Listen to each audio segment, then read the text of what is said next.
because I don't want to go backwards. I want to keep going forward. Together, that's exactly where we're going to go. God bless. I'm Steve Walters. And I'm J.R. Ross. This is Rewind, and it's a special edition of Rewind because we're going to spend a lot of time talking about how Governor Walker did at the second GOP presidential debate. So we've again asked Brandon Scholz. He's a political consultant. He's a member of the Wisconsinite Board, and in a previous life, he was executive director of the Wisconsin Republican Party. Brandon, welcome back. Thanks for having me. Well, as I said, we're going to spend some time talking about that debate last night. Governor Walker was one of 11 at the Reagan Library. Amazing scenario. An airplane in the background. You could hear that take off. First of all, overall question, how do you think the governor did, JR? The universal opinion I got from people today talking to him was he started well and then he faded the background. And part of it was the format. You have 11 people up there, so you're kind of fighting for time. So when he got his opportunity early on, he really went after Trump. He had a couple of good lines he had in can to kind of bring out, use against him. Good job there. But then as it became a free-for-all, if you will, he wasn't throwing the sharp elbow to get more time.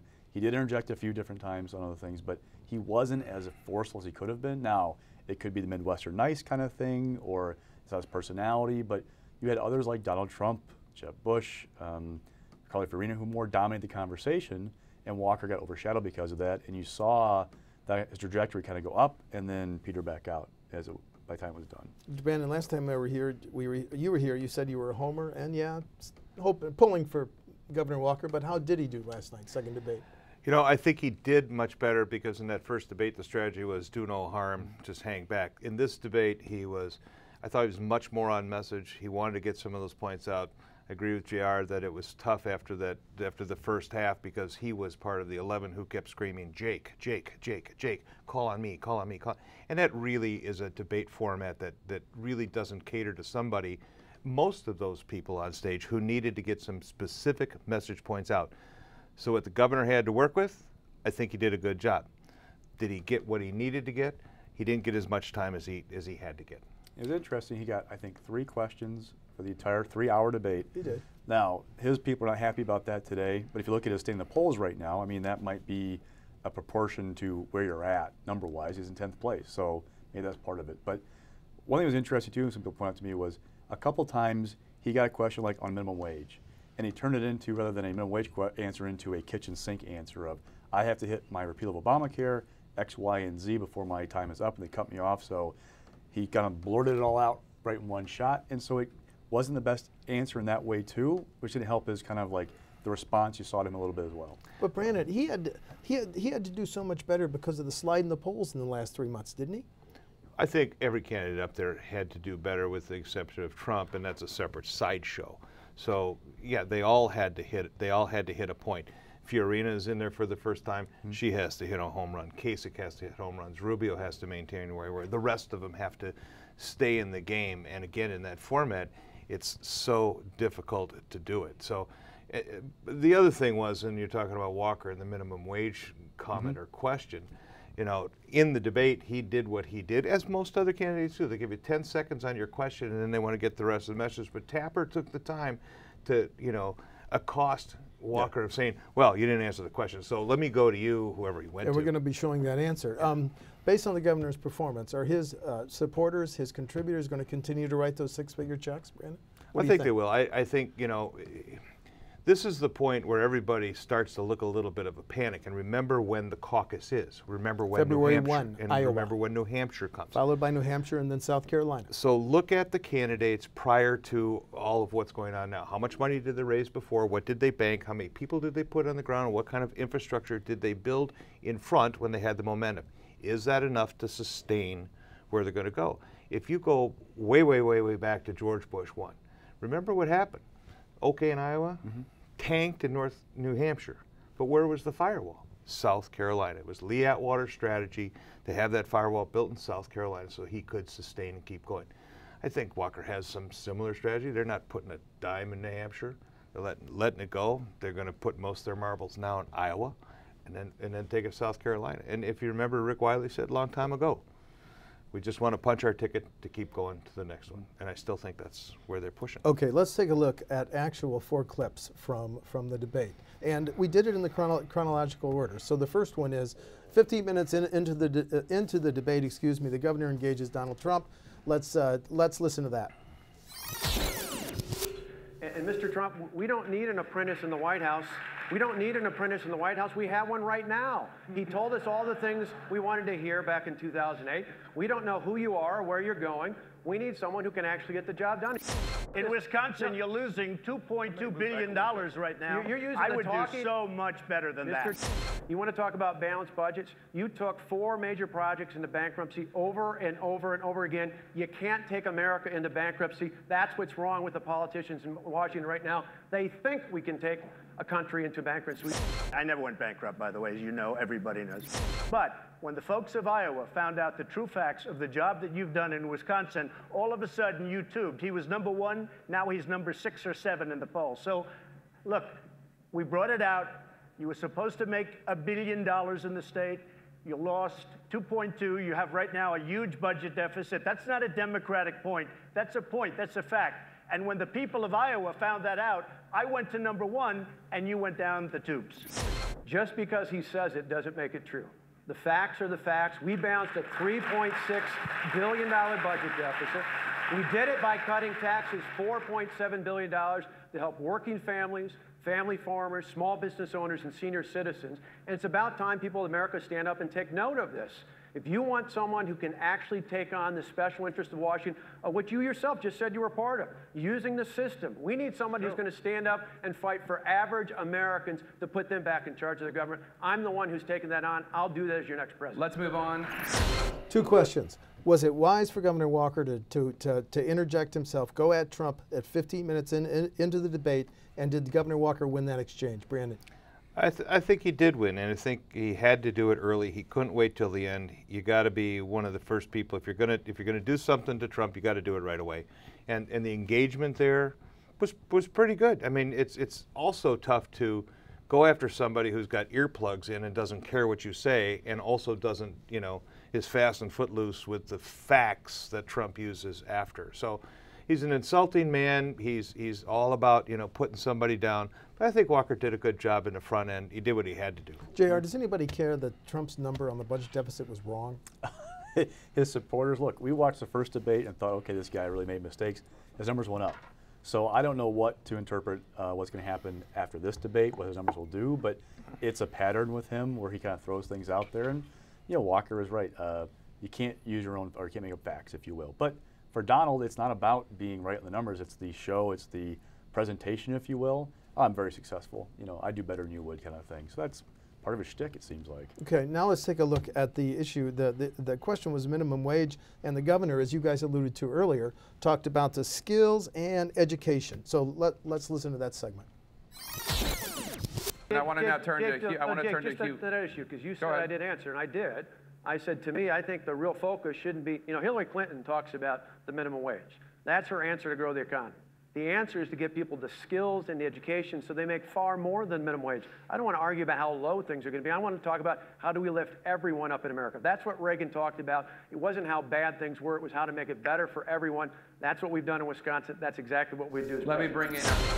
JR, was it a contradiction for the governor to talk about skills and education when his budget that he signed cut $250 million over 2 years to the UW system? Well, he would argue that's about job training and that they put resources into that. So that's kind of his point.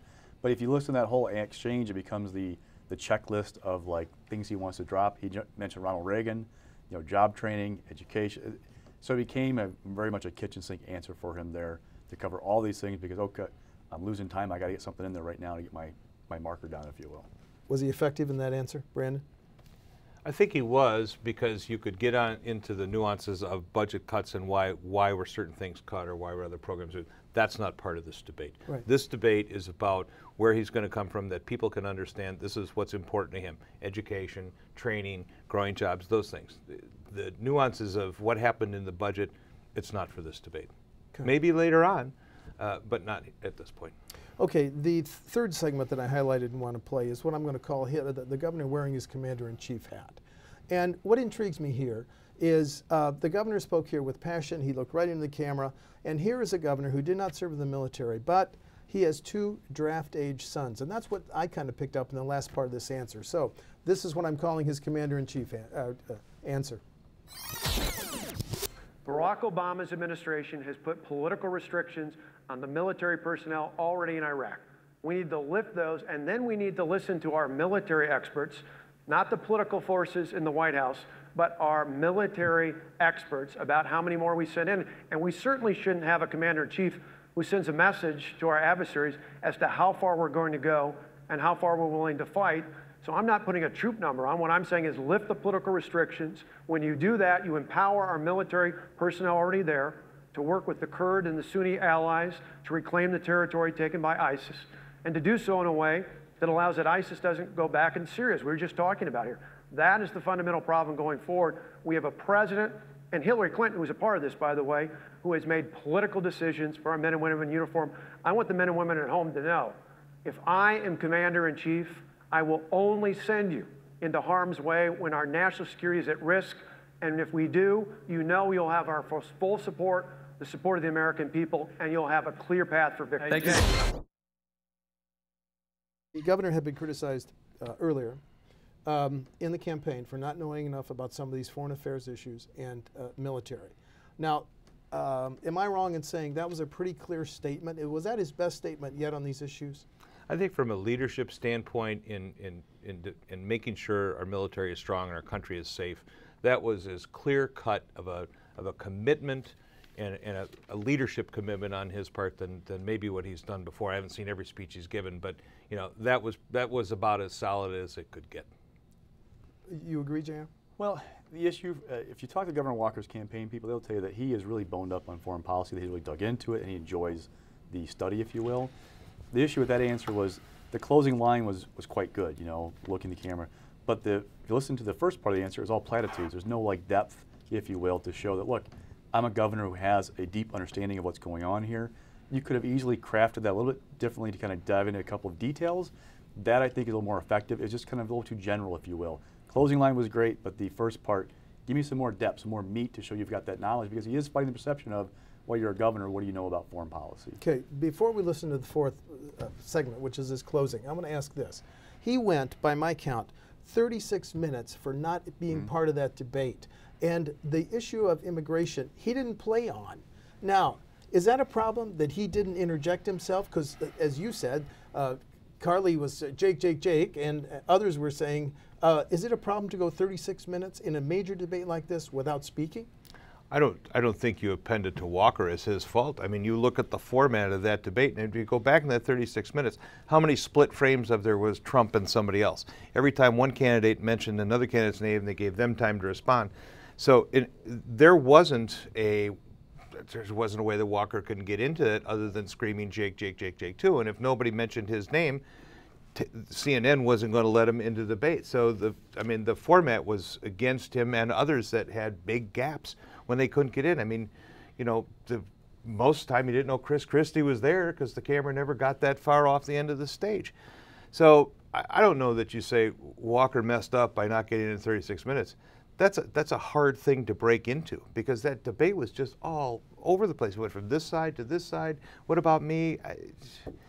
It was a cluster. JR, in the spin room, the governor told reporters, short of tackling someone, I don't know what more I could have done to get called on. So that 36-minute gap, I mean, could the governor have been more active? Well, a couple of things. With immigration being the main issue during that period, if you're Scott Walker and the problems you've had in immigration, do you want to interject at that moment and open yourself up to talk of a Canadian wall or so maybe there was a decision of, I should not play right now because it's not going to benefit me in the end. The second thing is, you talk to folks today, they're kind of like, well, you know, it's that Midwestern nice thing. Maybe Governor Walker it's not in his nature to be a jerk. So he's not throwing the hard elbow to get time on the air and kind of push people aside.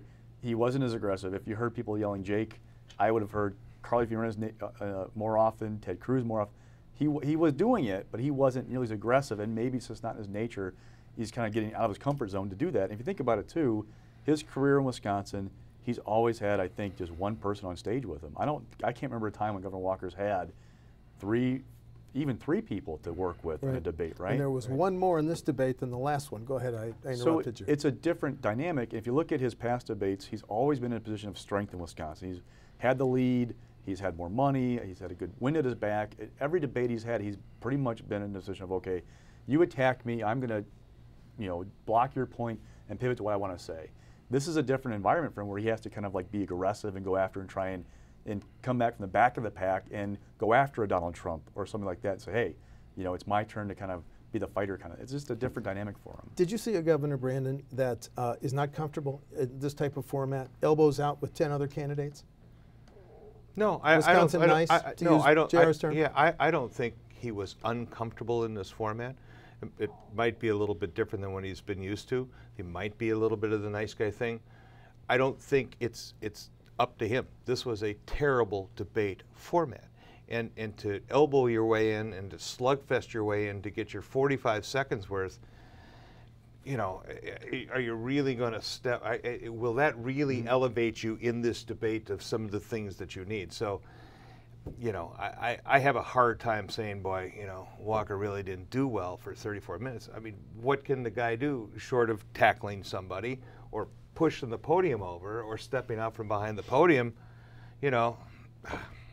That's the kind of debate that we watched. Okay, thank you. The final segment I want to play is the governor's closing remarks, in which he touched all the bases that we are very familiar with. He's still trying to introduce himself to millions of American voters, so let's listen to how he closed. Well, I turned 13 years old 2 days before Ronald Reagan was first elected. A lot of people forget this, but just a few days before that election, 1980, he was behind in the polls. But I think what changed things was people in America realized they didn't want to hear what was bad about America. They wanted to know how it was going to be better. Ronald Reagan wasn't just a conservative Republican. He was an eternal optimist in the American people, and I am too. So here's what I think will make America better. We need to live in a world where our children are free from the threats of radical Islamic terrorism. We need to live in an America where we have an economy where everyone can live their piece of the American dream, no matter what that dream is. And we need to live in an America where we have a federal government that's not too big to fail, but ultimately small enough to succeed, where we send powers back to the states and back to the people. That's what I did in Wisconsin. When we took on the big government union bosses, the big government special interests, many of whom came in from Washington, to spend millions of dollars to try and take me out because we stood up to them. We didn't back down in any of those instances. If you give me the chance as your next president, I won't back down any day, any way, anyhow. I'll fight and win for you and your families every single day I'm in office. JR, my stopwatch said that he gave the speech 2 hours and 58 minutes in. My wife had already said, I'm going to bed, Steve. This is part of your job. How many American voters do you think were watching that, which I thought was a pretty effective close? Well, CNN said last night's debate was his most watched show ever, I think. Yes. It still got fewer eyeballs than the Fox one. But for the average voter, probably not many. For primary voters, a decent chunk, but a lot of them are people who are junkies. I mean, they're not like the real person, like my wife, like my mother. They're not watching this debate. They have things to do, kids to take care of, dinner to make. So it's not like it's penetrating the bubble of the average American voter. It is, though, something that we're watching, and it feeds the narratives we're seeing today of Walker's still in trouble, his poll numbers stink, rumors about whether his campaign's going to have a shakeup, donors who are, it's just the feeding frenzy, if you will. That's what that's what the result of last night's debate is. The narratives that take off from the coverage of the debate that the average person might see more of on the 5 minutes of the nightly news he or she watches tonight while making dinner or after having something to eat, that kind of thing. Was that a pretty effective close, and does it matter when it comes 2 hours and 58 minutes in? It was a very effective close. It was probably one of the strongest statements that I've heard Walker give since that initial Iowa speech, and that's good. The problem you have here with 2 minutes and 58 into the debate, I'd say it doesn't matter. Okay. Because this close now goes on social media. It now goes on targeted message to voter groups that they want. It has legs if they get it in the right place to the right people and let them watch it. 20 million people watched that debate last night. Half of them were, running the DVR or dozing off. So does it matter that it was at 2:58 or at 2 minutes and 58 seconds into the debate? I say the legs of that closing statement are beyond the debate. It's beyond the 24 to 48 hour analysis. It's into the next week, 2 weeks, 3 weeks, social media, in ads, in people's homes. Okay.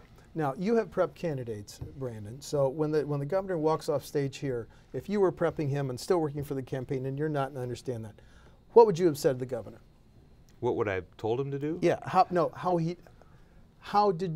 If he wants to know, Brandon, how did I do? Your answer? I'd say you held in there. Held in there. You held in there. You did what you could. You did what you had to. And again, 11 people on a debate stage. Seriously, what more can you expect? Okay. There's one other part of this that I want to go to. On Monday, the governor went to Eureka College, where Ronald Reagan graduated and, quote, found his voice, according to the governor. And he announced an anti-union program. Again, he rolled out his replacement for Obamacare. And then on last Monday, he said 4 things. I want to abolish unions for federal workers, create a national right to work law, although states could override it, eliminate the National Labor Relations Board, ban federal government from withholding union dues from paychecks if they pay for political activities. Why did we not hear any of this at last night's debate? Good question. It didn't really come up, though, in the context. That's in his wheelhouse, though. When I talked to Rick Weiler last week, his campaign manager, he told me that the plan going forward is they're going to have a weekly day one promise, if you will, roll out policy from now until Thanksgiving. Then you decide after Thanksgiving what's your closing argument in Iowa. And December and January, you nail that theme over and over and over again for the 2 months until the caucus. Then February 1, see what happens. You know, that's their plan, is to try and get back on track, is to focus on the policy part. Because Governor Walker is never going to be an outsider in this field. I mean, he's had good credibility in Wisconsin because with the Tea Party folks and the anti-establishment folks, because he was a Republican and Democratic Milwaukee County run the show. He came to Wisconsin, the capital, and took on the unions. You know, he was the fighter kind of thing. But when you're standing next to Donald Trump and Carly Fiorina and Ben Carson, you're not an outsider anymore. Okay. So he cannot run on an outsider message. What he can do, though, is say, I feel your pain, but oh, by the way, when you walk in that polling booth on election day and say, well, I like these guys to be outsiders. They don't have a record, though. I have a record. You can trust me to get something done. That's the plan. Final question on this subject. Where's the governor's campaign? Well, we know what his Secret Service code name would be, Harley. Where does the Harley for President campaign go now? Brandon? They go to Iowa. Okay. Do they do anything different? They ramp it up. I think you see more communications, more outreach to voters, less jaunting around the country, more on the ground. He brings his numbers back in Iowa a little bit. All of a sudden they go, Walker turned it around. That little kind of mention. There were some of the pundits after the debate today that said Walker did all right. You know, in that format, he did all right. Spends his time in Iowa. Politico says he's on life support. Excuse me. Yeah, well, okay, fine. Let Politico say that he's on life support. I think there are probably others that disagree. Remember, Walker has built a strong network in Iowa. Okay. Strong network, not polling numbers, network. The caucus is all about the network and who goes into those caucuses. So that's where you go. It's not a popularity contest like New Hampshire or other states. So don't lose sight of the structure of the caucuses. If he's built the infrastructure there with the endorsements and the people on the ground and what unintimidated PAC is going to do in that state, those aren't tiny numbers, by the way. I mean, the Walker campaign puts out numbers that says of the dollars they are committing to on the ground and media messaging, they are stronger than any of the other candidates in Iowa. They're doing nothing in New Hampshire, and they got some dedicated South Carolina. So I would look more to the structure that they have set up when they were up here, and they were able to do that, as opposed to if they're starting down here, it's just not going to happen. JR, you look for any changes? Rick Wiley told the Capital Times, I'm not going anywhere. Well, do you think there is a change in the There's already been campaign change in the hierarchy? campaign because he was supposed to be in California this weekend giving a speech to the Republican State Convention there, and he's going to Michigan and Iowa and South Carolina. Part of the reason is they grew so big so fast that they became almost like a national campaign like in the blink of an eye. But when you build that quickly, they have a couple of underpinning issues that there wasn't a solid foundation in some places. They assumed that the growth would keep happening and the money keep rolling in. All of a sudden, hit some turbulent waters, it becomes okay. Now what are you going to do? Donors get nervous, stories are in there about the polling numbers. They're pulling back to Iowa and saying, okay, we need to get focused on what can we do well. And remember, we've talked for weeks, Iowa's all about expectations. Walker is, what, 6th, 7th, 8th in some polls in Iowa, whatever it is right now. If he comes to January 15th and he's 5th in the polls and he finishes 3rd in Iowa on February 1st, he's exceeded expectations. He's got momentum, he's back in the game. So that's what you're shooting for. If you're Walker, you're thinking, okay, I just have to come and show momentum out of Iowa, slug through New Hampshire and South Carolina's my next big. Because unintimidated, remember, is dropping $7 million, $7.5 million on radio and TV in Iowa. From now into the caucus, and then it's got $8 million is committed to South Carolina. That's the firewall like what George Bush had with 2000. Okay, let's touch on a couple other non-political subjects, non-presidential, non-Walker subjects. Oh, first, political, right? Oh, yeah, everything. Yeah, that's a good point, but that's a wonderful segue. The Democrats, Peter Barca and Julie Lassa, offered their alternative to repeal and replace, to use a term, WEDC. And I found it very intriguing because you and I have heard the criticism, well, Democrats, you're in the minority, you don't have to offer any ideas. So it's interesting to me that their plan would create a State Department of Economic Opportunity to work on job creation, business incentives. It would be run by a 12-member advisory board. The DEO would administer venture capital, block grant programs, verify applications and jobs created data, which WEDC has gotten in a lot of trouble for not verifying. Then secondly, it would create a private Badger Innovation Corp owned by state government. The Innovation Corp would conduct trade missions, marketing, fundraising, and develop economic strategy plan. JR, this plan is DOA because Senator Fitzgerald said that WEDC, for all its problems at the top, is a very successful at the local, right? But it's a DOA plan. Lots of projects in my district, he said, are successful because of what WEDC is doing. So. Okay, but at least there's a dialogue here, and the Democrats have finally said, here's what we think is a better idea. Look at the plan. Part of what it is accentuating the problems WEDC has had and saying we would fix them. These Republicans are just going to go along to get along. We want to fix the problem. That's part of it. Okay, and then on another note, let's talk about a personnel issue. Senator Leah Vukmir was elected Assistant Senate Majority Leader. She was elected to the Assembly in 2002. She elected to the Senate in 2010. She was unanimously elected. She's first vice chair of the controversial ALEC, American Legislative Exchange Council. And the leadership spot was open because former Senator Paul Farrell resigned to become Waukesha County Executive. What intrigues me, 3 of the 5 positions in the Senate are now held by women. Is Vukmir much of a rising star? Absolutely. She's also a favorite of the conservatives in southeastern Wisconsin, especially talk radio. So you're seeing an interesting development in the capital in general where southeastern Wisconsin is getting more and more conservative all the time, emboldened in part by talk radio. And you're seeing an outstate party that's not quite as conservative sometimes. And it's just an interesting dynamic to watch of the rise of that southeastern Wisconsin thing. And Lee's a perfect example. She was in the Assembly, came to the Senate in 2003, elected to the Assembly, 2010 to the Senate. 2010, quick riser. Mary Lozick, also from southeast Wisconsin, New Berlin. Scott Fitzgerald, not far outside of southeastern Wisconsin, where you want to draw that line, if you will. Started the talk radio signal in his backyard, but there's a lot of that stuff, a lot of power going on right now with that caucus of southeastern Wisconsin. Leah Vukmir, rising star, Brandon? She is amongst the conservatives, and she is sometimes, of those who speak up, she's louder. She hasn't let the ALEC controversy, dull her sword. So, she kind of picks and chooses her battles. She's not necessarily in every fight in the sandbox. So I think you have to watch her. There's not much time left in this session to bring your star up even further. So I think you look into the elections to see what role she has next year and then see who wins. I'm going to come back to something you said very quickly. She picks her fights because she was a member of Joint Finance, but there were only 2 or 3 issues that she really took the lead on. So you're right, she picks her fights. Okay, before we go away, JR, developments, update us on John Doe because there's stuff breaking every hour, it seems, today. Well, the Wall Street Journal got more emails that were under seal in the Waukesha County Court. And didn't do them in the news columns, but in an editorial page again. Basically what they show is that people associated with the John Doe investigation, including Shane Falk, the former staff attorney, had discussions in 2013 about, okay, if this goes to court and there's a review, what happens in the Supreme Court? Will people have to recuse themselves? Because if you look at the groups that were investigated or touched upon, if I want to say it, in the Joe 2, they included Club for Growth. They included the groups that were spending heavily in Supreme Court races. So they speculated about this. Well, might they have to recuse? What about Joanne Kloppenberg, who ran for Supreme Court in 2011? Those groups spent a lot of money against her and for Justice Prosser. What's going to happen then? It just is another black eye for the GAB.